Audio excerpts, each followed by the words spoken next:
होते, आशीर्वाद देणारे बर का. आणि या जगामध्ये इतके संत जन्माला आलेत महाराज, सरळ म्हणतात ते जा बेटा तेरा कल्याण. काय म्हणतात? पण तुकोबाराय म्हणतात अशा संतांच्या नादी मी लागलो नाही. जग म्हणत होतं त्यांना संत, पण तुकोबाराय म्हणतात परी मी त्यासी मुखे न म्हणे संत. तुकोबाराय म्हणतात योग्य संत माझ्या जीवनात आले, माझं जीवन बदललं. आणि प्रत्येक माणसाने शिकण्यासारखं आहे बरं का. आमच्या गुरुजींचं वाक्य आहे महाराज, न्यायाचार्य डॉक्टर रामदेव महाराज शास्त्रीजींचं एक वाक्य आहे बघा, जीवन जगत असताना 3 गोष्टी जर योग्य असल्या ना तर त्या माणसाला काहीच अडचण नाही. 3 गोष्टी, 1 म्हणजे डॉक्टर, 2 म्हणजे वकील आणि 3 म्हणजे श्री गुरु. योग्य जर भेटलं ना त्या माणसाचं सोनं आहे, आणि 3 जर चुकीचे भेटले महाराज बरबादच आहे महाराज. विठ्ठला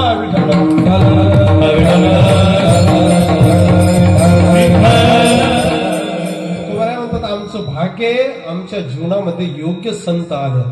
आणि वारकरी संप्रदायातल्या संतांचा इतिहास पहा महाराज तुम्ही. वारकरी संप्रदाय आज का माने का विशाले त्याच्या पाठीमागे बी कारण. वारकरी संप्रदायाचं व्यवस्थितरित्या तुम्ही निरीक्षण करा. वारकरी संप्रदायामध्ये तुम्हाला कुठंच अंधश्रद्धा दिसणार नाही बरं का भाऊ. एक सुद्धा अभंग नाही असा की त्याच्यामध्ये अंधश्रद्धा आहे. उलट तुकोबाराय 450 वर्षापूर्वी तुकोबारायांनी अंधश्रद्धा निर्मूलन केलं होतं. 450 वर्षापूर्वी बरं का. विठाला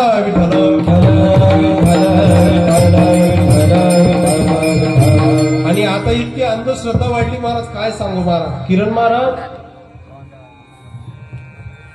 काका 4-5 दिवस झाले कीर्तनाला. आतापर्यंत मी ऐकलं होतं भाऊ अंगात भूत येतात, अंगात देव येतात, पण योगायोग असं झालं त्या दिवशी कीर्तन मा एक पोऱ्यानं अंग मग साफ होता. काय म्हणत म्हणजे आतेपर्यंत भूत येत, देव येत, साफ. माझं डोकंच बंद पडलं. म्हणजे विचार करण्यासारखी लोक हे जे अंगात येणारे लोक आहेत ना महाराज, मी लय निरीक्षण करतो किरण महाराज. म्हणजे विचार करा ना हो तुम्ही, जे लोक श्रीमंत आहेत, एअर कंडिशन मध्ये राहणारे लोक आहेत, तेच ना कधीच अंगमा येत नाही. आणि जी बाई 15-15 दिवस दात घसत नाही, आंघोळ करत नाही, तिने अंगमा देवी येस म्हणजे चमत्कार आहे ना. म्हणजे विचार करा, आपण एखाद्या भाड्याच्या घरात जर राहायला गेलो तर अगोदर पाहतो तिथं प्रकाश येतो का नाही, हवा येतो का नाही. आणि देवी असला हलकट शरीर निवडच म्हणजे देवाला बी काही चॉईस आहे का नाही. विठाला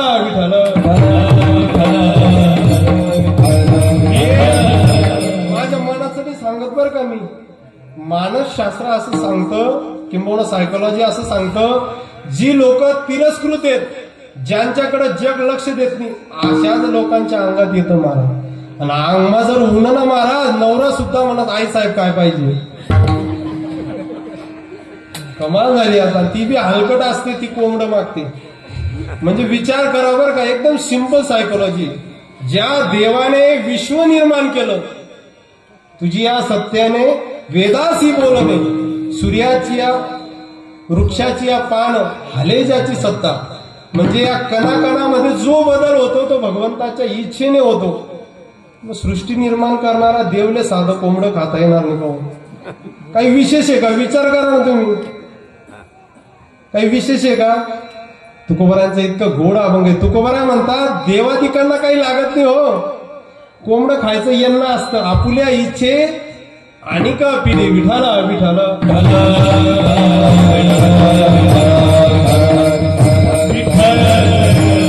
तुकोबाराय म्हणतात या अंधश्रद्धेच्या बळी मी पडलो नाही, म्हणून माझं जीवन बदललं, कारण योग्य संत माझ्या जीवनात आले.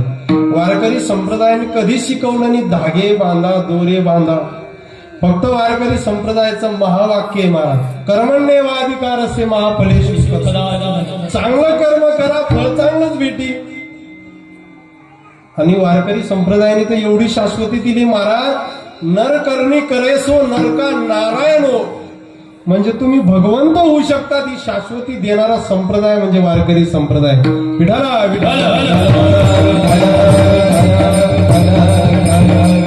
आणि ते तुकोबाराय म्हणतात योग्य गुरु माझ्या जीवनात लाभले, माझं जीवन बदललं, तुकोबारा कसं झालं ही प्रक्रिया? अभंगाचं दुसरं चरण.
शब्द बघा किती गोड आहे ना. तुम्ही सांभाळले संत. तुकोबारा म्हणता संतांनी माझा सांभाळ करणं शब्दाचा अर्थ आहे स्वीकार करणं. तुम्ही सांभाळले संती. आणि तुकोबारा म्हणतात संत जर जीवनामध्ये आले किंवा सांभाळ करणारे राहिले ना महाराज, तुकोबारा म्हणतात आता जीवनातील भीती निघून गेली. भय निरसली खंती. मनुष्य जीवन जगत असताना महाराज प्रत्येक माणसाच्या जीवनातलं आहे महाराज. योग्य जर मार्गदर्शक मिळाला ना महाराज, त्या व्यक्तीचं सोनच होतं महाराज. विठाला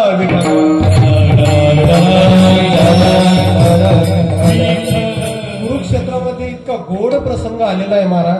बघा कुरुक्षेत्रामध्ये 2 जोड्या सांगितलेल्या आहेत. एक जोडी आहे भगवान श्रीकृष्ण आणि अर्जुनाची, दुसरी जोडी आहे कर्ण आणि शल्य मामाची. किती जोड्या आहेत? 2. फक्त मार्गदर्शक शब्दावर बोलतोय बरं का. आणि कर्ण आणि अर्जुनातला जर फरक सांगायचा ठरला तर कर्ण काही सामान्य नव्हता महाराज. पराक्रमी होता, सूर्यपुत्र होता, वीर होता महाराज कर्ण. आणि कर्णाचं सारथेपण ज्यांनी केलं ते शल्य मामा होते. आणि भगवान श्रीकृष्णाने अर्जुनाचं सारथेपण केलं बरं का. देखा नवलतया प्रभूचे अद्भुत प्रेम भक्ताचे, ते सारथेपण पार्थाचे करीत असे. म्हणजे भगवान श्रीकृष्णाने अर्जुनाचं सारथेपण केलं म्हणजे मार्गदर्शन केलं, आणि कर्णाचं मार्गदर्शन केलं शल्य मामा. बघा ज्या वेळेस कर्ण युद्धासाठी वीरवृत्तीने जागा व्हायचा ना महाराज, त्यावेळेस शल्य मामाचे उद्गार असायचे बरं का. किरण महाराज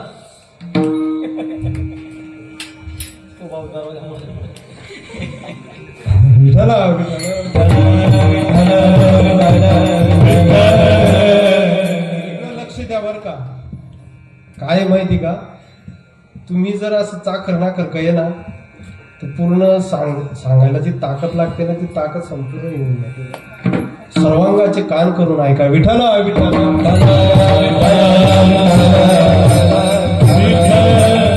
कर्ण युद्धाला सुरुवात करतो. शल्य मामाला कर्णाने सांगितलं, म्हटले या सामान्य क्षत्रियांना मला मारायचं नाही, तुम्ही अर्जुनासमोर रथ उभा करा. ज्यावेळेस अर्जुनाचं नाव काढलं महाराज, कर्णाने शल्य मामा बोलायला सुरुवात केलं. शल्य मामा म्हणतात, अरे कर्णा कोणाचं नाव घेतो म्हणे तू? तो अर्जुन आहे महाराज, तो अर्जुन आहे म्हणे, जेने संग्रामे हर जिंकिला असा अर्जुन आहे.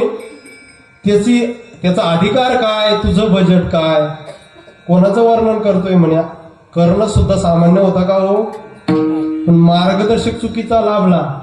म्हणजे कर्ण वीर वृत्तीने जागा होतो आणि लगेच शल्य मामा त्याचं मनोबल मनाचं खच्चीकरण करतो, मनोबल खाली घालतो महाराज. जसा जसा वीर वृत्तीला जागा होतो तसं तसं शल्य मामा त्याचा अवसान घात करतो बरं का. आणि प्रत्येक माणसाने लक्षात ठेवा बरं का, मित्र थोडे बी राहिले तरी चालतील, पण अवसान घातकी माणसं जीवनात कधीच नको, कधीच नको महाराज. एकदा काय जाय किरण महाराज, परत 4-5 दिवस जाय कीर्तनात मी तुकोबारायचा प्रसंग सांगत होतो बाबा. तुकोबारायच्या प्रसंगामध्ये सांगत होतो की तुकोबारायांच्या अंगावर उकळतं पाणी टाकलं. आता प्रसंग कसा करू ना मग, उकळतं पाणी अंगात टाकल्याच्या नंतर तो माणूस नाचन का बोला ना, तर म्हणाल ना तुकोबारायांच्या अंगावर उकळतं पाणी टाकल्याच्या नंतर तुकोबारा भगवंताचा धावा करतात. असं करू ना माय प्रसंग चाल पाहिजे ना. त्यांनी प्रमाण कसं दिलं माहिती का, अरे जडे माझी काया लागला बोल. अरे म्हटलं भाऊ करू ना प्रसंग चालू आहे, अहो काही डीजे ना डॅन्स नाही. म्हटलं विठाला विठाला गायक बी असावे पण अवसान घातकी नसावे. बरं अवघडे महाराज. आणि कर्णाचं चुकलं ते योग्य मार्गदर्शक न मिळाल्या, अवसान घातक. प्रत्येक मनोबलला कर्ण वीरवृत्तीने जागा व्हायचा आणि शल्य मामा म्हणायचा तुझी तुझी लायकी काय म्हणे, तो अर्जुन कुठं. परिणाम काय झाला माहिती का, चुकीचा मार्गदर्शक जीवनात आल्यामुळं कर्णाला पराजय स्वीकारावा लागला. एवढंच नव्हे, कर्णाचा मृत्यू झाला फक्त एकच कारणे, चुकीचं मार्गदर्शक जीवनात आल्यामुळं मृत्यूला सामोरी जावं लागलं कर्णाला. विठाला विठाला. आणि दुसरी बाजू आहे अर्जुनाची.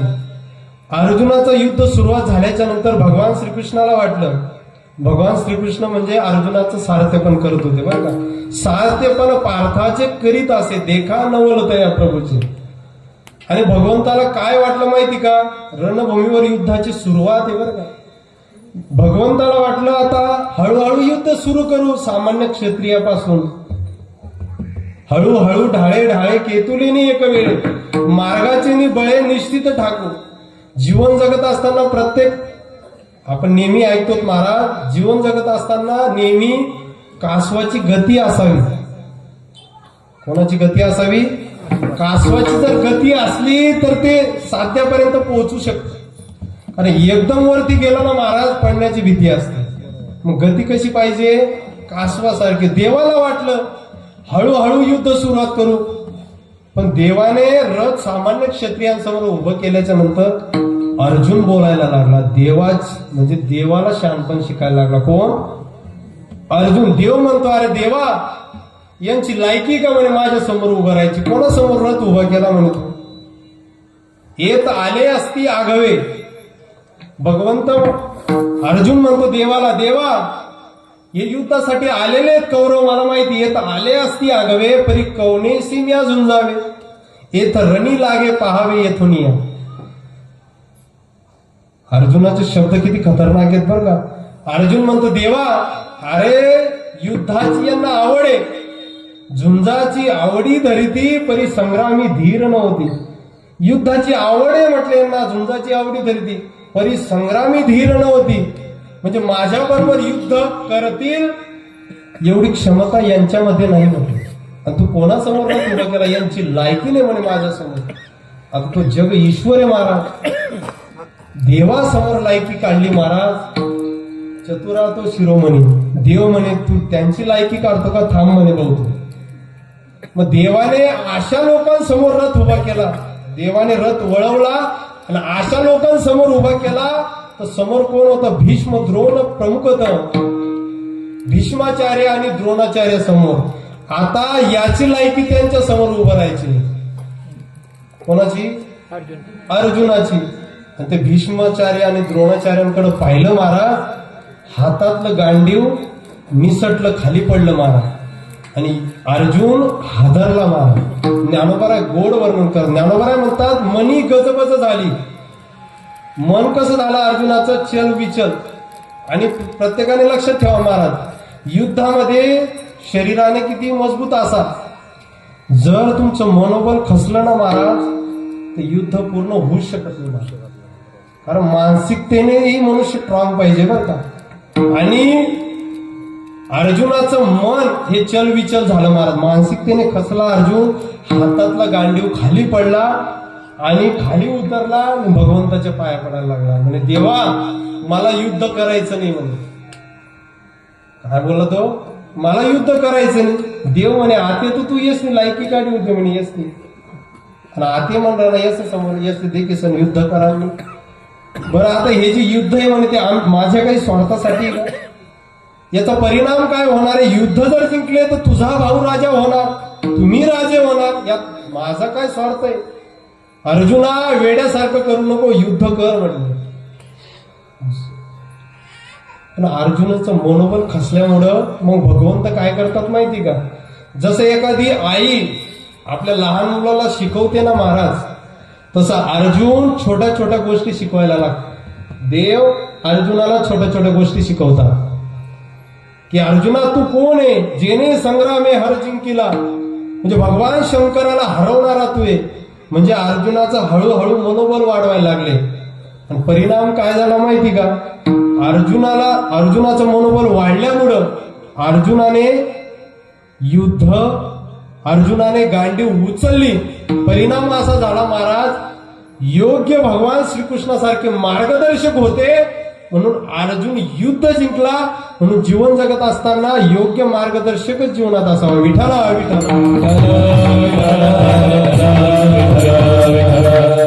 म्हणतात आमचं जीवन बदललं योग्य मार्गदर्शक जीवनात आल्यामुळं. आणि मार्गदर्शक चुकला ना महाराज, मातीच होते महाराज. एक शाळामा शिक्षणाधिकारी येणार होता, मग त्या शिक्षकांनी सांगितलं पोरांना, म्हणे भाऊ कालदी अधिकारी येणार आहे, चांगली बोंब पाड जा, थोडा अभ्यास करी ये जा. आता दुसरा दिवस उगवला महाराज, 8वीचा वर्ग होता. त्या अधिकाऱ्याने काही न विचार करता डायरेक्ट 8वीच्या वर्गात प्रवेश केला. 8वीच्या वर्गात प्रवेश केल्याच्या नंतर आता ते अधिकारी ते विद्वान लोक असतात महाराज, त्यांनी असं एक नजर मारली वर्गाकडे. तर मागची जी बेंच आहे ना, बेंचवर असा पोरं होता, सगळा प्रकार होता. एक ना गुंड्या तुटे, एक ना खालेवर गुंड्या, एक ना डोकाले रुमाल, असं सगळा प्रकार. अधिकारीने विचार कया, या 100% हुशार शेत म्हणे, या 100% विद्वान आहेत म्हणे. मग एक पोरग्याने तू उठ रे म्हणे, तू एकदम विद्वान वाटला ना, तू उठ म्हणे. आणि त्या मुलाला उठवलं महाराज, तो पहिले घाबरी घ्या, आदरला महाराज, अरे उठ रे भो म्हणे, काय तुले अवघडणे विचार सोपं विचारत म्हणे. विचारा म्हणे, परशुरामाचा धनुष्य कोणी तोडला म्हणे. तो पोरगा घाबरी घ्या पहिले. अरे काय म्हणजे काय म्हटलं, मी प्रश्न काय विचारतो, किती सोपा प्रश्न आहे. परशुरामाचा धनुष्य कोणी तोडला म्हणे. सर मायन्यान भो म्हणे, त्या धनुष्यानं मला काही संबंध नाही. त्या शिक्षकले काही सुधरेनी, अधिकाऱ्याला काही सुधरेनी. किरण महाराज दुसरा पोरग्याला उठाळ, तू उठ रे भो म्हणे, तू सांग म्हणे परशुरामाचा धनुष्य तोडा. तो पोरगा काय म्हणे माहिती का, म्हणे मास्तर, किती सभ्यतेने बोलत होता पहा. म्हणे मास्तर कालदी आमना मास्तरनी सांग तू आटे येणार शे, म्हणीसन मी शायमा येल से, येणार अंदाज काढ म्हणे मी धनुष्यानं मला काही संबंध. त्याचं तर डोकंच बंद पडलं महाराज. तिसरा पोरगाले उठाड, तू उठ रे भो म्हणे, तू सांग म्हणे परशुरामना धनुष्य कोणी तोडा. तो तिसरा काय म्हटला माहिती का, तू सांग म्हणे परशुरामाचा धनुष्य कोणी. म्हणे मास्तर सांगू का म्हणे तुम्हाला अधिकारी साहेब, समोर जो माणूस दिसी राहिला का म्हणे तुम्ही समोर, तो मन बापशे म्हणे. तू आटे येणार होता म्हणीसन शिक्षकनी सांग म्हणे तुमले शायमा यावं लागी तो पोऱ्या टिकी, मन बाप बाहेर शे म्हणीसन मी आटे उभा शे. येणावरून अंदाज काढा म्हणे तुम्ही धनुष्यानं मला काही संबंध. त्यांचं डोकंच बंद पडलं महाराज. त्या पोराला घेतलं महाराज, वर्ग शिक्षक त्या पोरांना घेतलं आणि न्याय लागले वर्ग आपलं प्राचार्यांकडं. तेवढ्यात वर्ग शिक्षक म्हणे थांबा भाऊ, अधिकारी साहेब थांबा म्हणे, थांबा, एक सांगू का म्हणे तुमले. वर्ग शिक्षक किती गोड बोलतात पहा. वर्ग शिक्षक म्हणे अधिकारी साहेब आमना पोरं टुक्कर शेताय आमले मान्य, आमना पोरसनी आमना शाळामध्ये एक बी खिडकी ठेवी नाही आई आमले मान्य, पण आमना पोरं धनुष्य बाण तोडणार माहित नाही.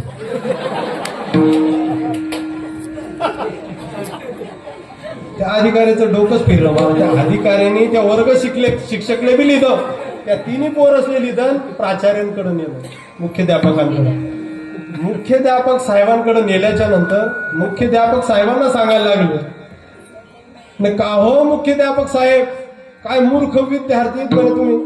मी त्यांना विचारतो परशुरामाचा धनुष्य कोणी तोडला, तो सांगस म्हणे मायन्यान बोमाना काही संबंध नाही.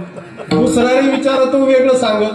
बरं त्या पोरं जाऊ द्या, तुम्हाला वर्ग शिक्षक एवढा विद्वान शेत म्हणे. ते वर्ग शिक्षक म्हणतात म्हणे माले आमना पोरं दुनिया भरणा टुक्का शेत, एक बी खिडकी ठेवीनी, पण त्या परशुरामला धनुष्य तोडावून.